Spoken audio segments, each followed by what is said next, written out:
Welcome back. You're watching News Tonight. Tibetan spiritual leader Dalai Lama, who is on a week-long visit to Jammu and Kashmir, said that the situation in the valley has improved and it's peaceful. Dalai Lama visited a colony of Tibetans in exile and a school in Srinagar during his visit to Kashmir after a long gap of 25 years.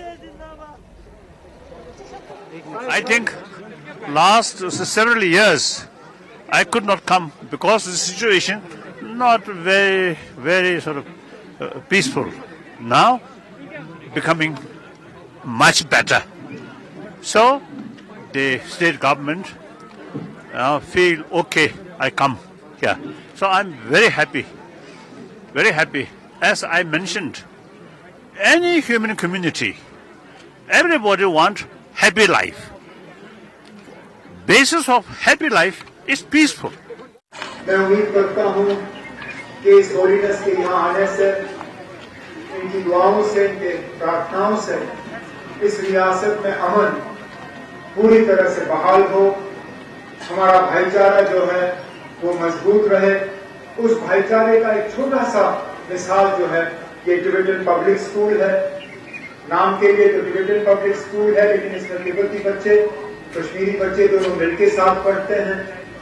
Tibetan school है, लेकिन Tibetan teachers और Kashmiri teachers दोनों साथ मिलकर तालीम फराहम करते हैं।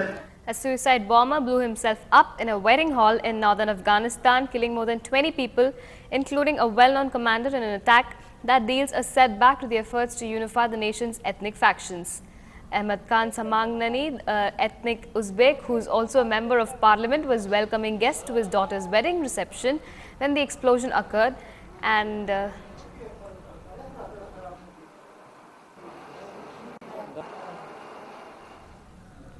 in another scene, faced with mounting pressure to drop his Olympic trip to London, a defiant Suresh Kalmari hit back at Ajay Maken, accusing the sports minister of carrying out a vilification campaign against him and called for his resignation.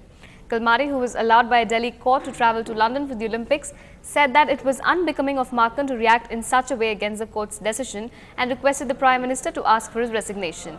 Kalmari accused Maken of interfering in the functioning of sports federations and causing groupism, which will ultimately affect the performance of sportspersons in the Olympics. To read the Union Sports Minister Ajay Makan's reaction to the Honourable High Court's decision, to grant me permission to visit London for the forthcoming Olympic Games.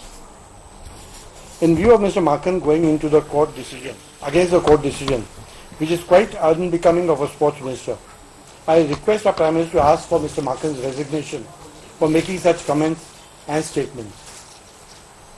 Mr. Maken threatening Indian Olympic Association that he would try to ensure that I was not part of the Indian delegation shows lack of knowledge about the functioning of autonomous sports bodies. A British Royal Navy helicopter assault ship called up the River Thames to be on station to guard London for the Olympic Games. The arrival of HMS Ocean came as the UK's Air Force warned that lethal force would be used as a last resort to protect airspace in southeast England under tight new restrictions being enforced 2 weeks ahead of the 2012 Games. Royal Air Force Vice Marshal Stuart Atta, commander of Olympic Air Security, said that the planes that strayed into the protected zone would be shot down as a last resort. A stone art exhibition kicked off in Chennai, providing a platform to all the sculptors from across the country. The exhibition, organized by a non-voluntary organization named Isha Crafts, displayed pieces made of granite, marble, slate, sandstone and quartzite. The key attraction at the fair, however, was marble fountains and sculptures of Hindu deities carved out of metal and granite. A quaint South Korean coastal city is drawing in the crowds to have fun in the mud. The 15th annual Mud Festival kicked off in Boryong, located about 190 kilometers southwest of Seoul. It attracted over 2 million people to the city last year, which has a population of a little more than 100,000. 세계적으로 유명한 축제가 되었고 지난해 232여만 명의 관광객들이 방문하였으며 금년에는 300여만 명의 관광객들이 찾아오실 것으로 기대하고 있습니다. Everyone you talk to here, the festival is a real big deal. Everyone makes a big effort to come out. You see how much love the people put into it here. Put a lot of work and effort to make it a good time for everyone. So really appreciate it. And that is a wrap on this bulletin. Stay tuned to NDTV Hindu for more news and updates.